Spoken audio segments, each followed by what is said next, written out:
I be moving. Whipping the foreign, I'm cruising. The money I'm speaking is fluent. All of my business booming. Stacking my cash in abundance. All of my family funded.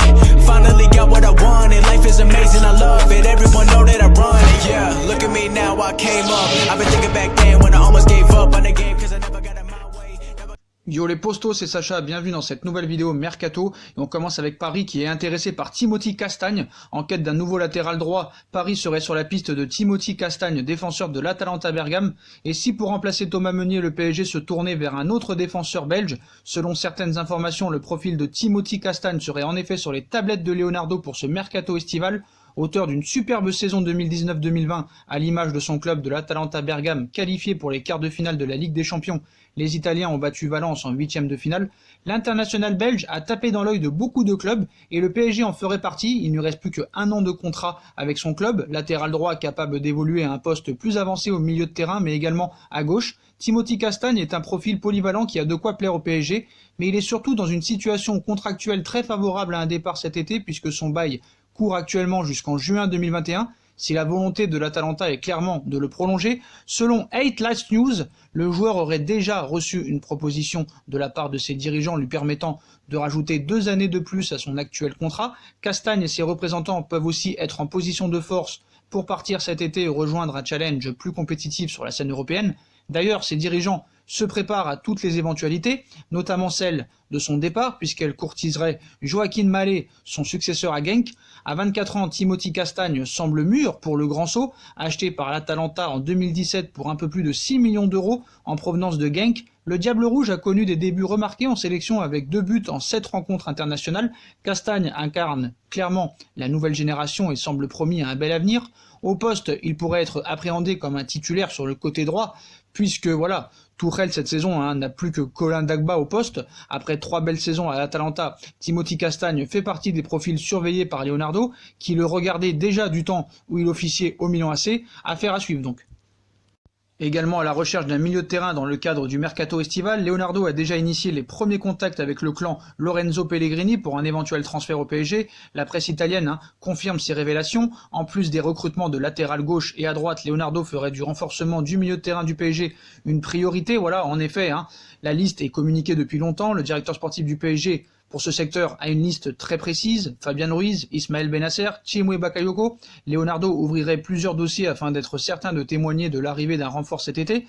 La piste menant à Lorenzo Pellegrini serait très bien vue par Leonardo qui a récemment bougé ses pions pour l'Italien, donc un dossier qui pourrait d'ailleurs se conclure plus facilement puisque la Roma accepterait un paiement en 2 fois, 15 millions d'euros cet été et un autre versement de 15 millions d'euros à l'été prochain.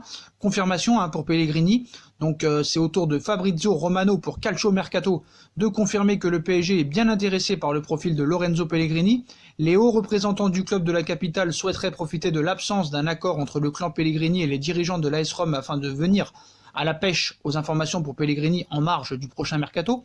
Si aucune prolongation ne se profilait d'ici cet été, le PSG prendrait en considération l'option de lancer une offensive pour Lorenzo Pellegrini qui a une clause libératoire fixée à 30 millions d'euros. Donc si en plus elle est payable en 2 fois, c'est tout bénef pour le Paris Saint-Germain et ce serait un très bon renfort. À moyen terme, Leonardo souhaiterait aussi trouver un gardien de but pour succéder à Keylor Navas qui se rapproche du crépuscule de sa carrière. Le directeur sportif du PSG pourrait compter sur Mino Raiola dans le dossier Gianluigi Donnarumma. Avec cette pandémie, Leonardo et l'ensemble de la direction sportive du PSG a pu prendre le temps de préparer son mercato et de mettre en place certaines offensives. Les priorités du dirigeant brésilien semblent résider dans le recrutement d'un latéral gauche et d'un défenseur droit afin de combler le vide que Layvin Kurzawa et Thomas Meunier laisseront après leur départ. Un renfort au milieu de terrain est aussi prioritaire. Donc le PSG dans ce secteur de jeu, à l'approche du mercato estival, à moyen terme, Leonardo aimerait également régler une question importante, à savoir celle du gardien de but. Leonardo semble avoir fait son choix pour le successeur de Navas. Certes, Keylor Navas a réalisé un très bon premier exercice sous ses nouvelles couleurs parisiennes depuis son transfert du Real Madrid l'été dernier. Cependant, le portier costaricain est âgé de 33 ans et soufflera sa 34e bougie en décembre prochain, bien que Navas soit contractuellement lié au PSG jusqu'en juin 2023. Leonardo réfléchirait déjà à sa succession, plusieurs pistes auraient été enclenchées, André Onana serait l'une d'elles, mais le profil de Gianluigi Donnarumma semblerait privilégié par Leonardo, représenté par Mino Raiola avec qui le directeur sportif du PSG pourrait faire affaire pour le transfert de Paul Pogba, notamment d'après Soccerlink. L'agent italo-néerlandais serait également susceptible de jouer un grand rôle dans la potentielle arrivée de Donnarumma au PSG.